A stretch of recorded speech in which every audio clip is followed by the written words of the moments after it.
Здравейте! Знаете ли, че кухненските аспиратори могат да са много тихи? Това вече е възможно благодарение на специалната технология NRS на италианския производител аспиратори Valmec. Какво е NRS и как работи? NRS, преведено буквално от Noise Reduction System, означава система за редуциране на шума. Колко редуцира шума, ще се питате сигурно.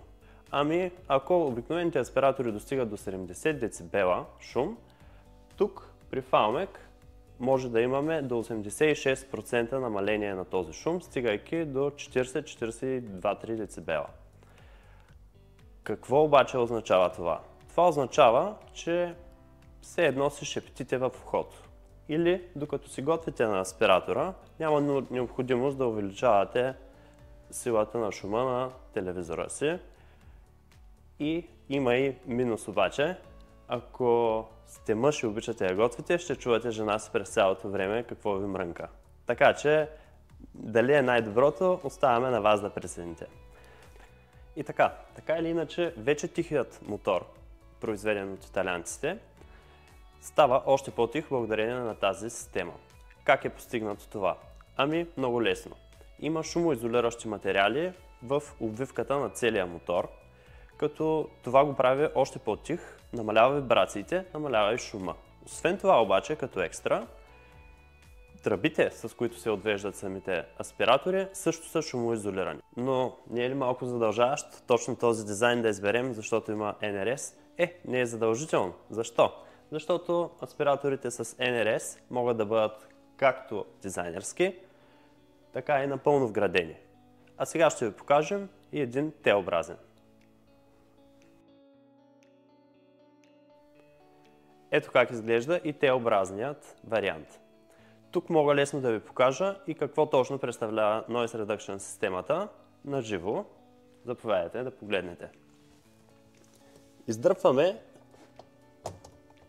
този капак, който помага за периметралната аспирация, и отдолу виждаме как целият мотор е обвит в шумоизолираща вата. Тази вата е проектирана така, че да може мазнините да не полепват по нея, а въздуха просто да се плъзга и да имаме оптимално отвеждане без никакъв шум и вибрации. Ето ни отново, този път в лабораторията на Valmec. Звучи яко, сега ще видите, става по-яко. Тук съм нарисувал напречното сечение на една тръба, която има изолация тип Noise Reduction System, и сега ще направим един тест, за да се уверите колко добре работи. Това е тръбата, можете да видите точно отвътре как изглежда. Всъщност ватата е, както казваме, специална, по нея не сме полепва и е направена така, че въздуха просто да се плъзга нагоре, за да няма абсолютно никакво съпротивление. Тук в заден кадър можете да видите и един аспиратор, който сме захранили. Само една забележка. Това е абсолютно нормален аспиратор за вграждане, който не е NRS. Но просто ще му сложим една NRS тръба, за да видите какъв би бил шума и разликата в него. Така, пускам първа, втора, трета степен. Това е третата степен. А сега ще го нанижем тази тръба.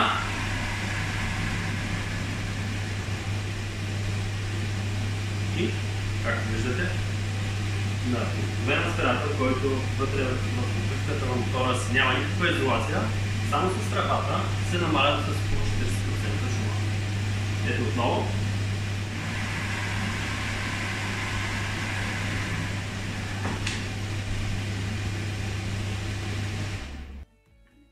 И така, аспираторите с Noise Reduction System може да откриете в магазините на VET. Очакваме.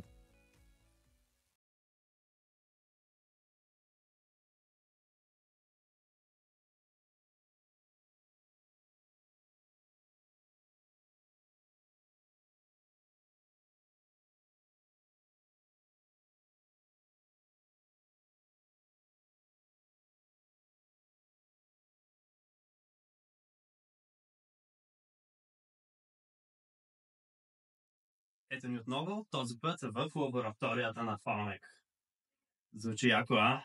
Сега ще видите, става по-яко. Тук съм нарисувал напречното сечение на една тръба, която има изолация, тип Noise Reduction System. И сега ще направим един тест, за да се уверите колко добре работи.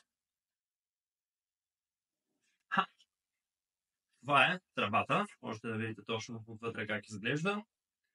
Всъщност ватата е, както казахме, специална, по нея не сме полепва и е направена така, че въздуха просто да се плъзга нагоре, за да няма абсолютно никакво съпротивление. Тук в заден кадър можете да видите и един аспиратор, който сме захранили. Само една забележка. Това е абсолютно нормален аспиратор за вграждане, който не е NRS. Но просто ще му сложим една NRS тръба, за да видите какъв би бил шума и разликата в него. Така, пускам първа, втора, трета степен. Това е трета степен. А сега ще го нанижем тази тръба.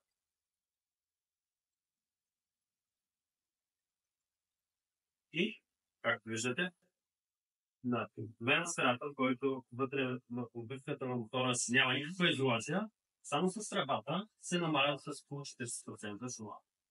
Ето отново.